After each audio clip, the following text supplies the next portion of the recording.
அஸ்ஸலாமு அலைக்கும் வரஹ்மத்துல்லாஹி வபரகாத்து. தொழுகையில் கான்சன்ட்ரேஷனை எப்படி கொண்டு வரது அதை பற்றி பார்ப்போம் வாங்க. ஃபர்ஸ்ட் ஆஃப் ஆல் நீங்கள் ஞாபகம் வச்சிருக்க வேண்டிய விஷயம் என்ன அப்படின்னா, ஒவ்வொரு எடுத்துட்டோம், நம்ம பாவங்கள் எல்லாம் கழுவப்பட்டாச்சு. இப்போ நம்ம யார் முன்னாடி போய் நிற்க போகிறோம் அப்படிங்கிற ஞாபகம் நமக்கு வரணும். அதாவது மாலிக்குல் முல்க் முன்னாடி, த கிங் ஆஃப் ஆல் கிங்ஸுக்கு முன்னாடி நம்ம போய் நிற்க போகிறோம்.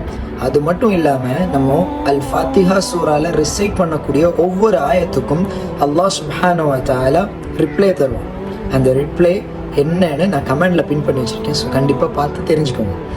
அது மட்டும் இல்லாமல் நம்ம தொலை ஸ்டார்ட் பண்ணிட்டோம் அப்படின்னாலே சலாம் கொடுக்குற வரைக்கும் நம்ம சொல்லக்கூடிய ஒவ்வொரு விஷயங்களையும் மலக்குமார்கள் நோட் பண்ணிகிட்டே இருப்பாங்க.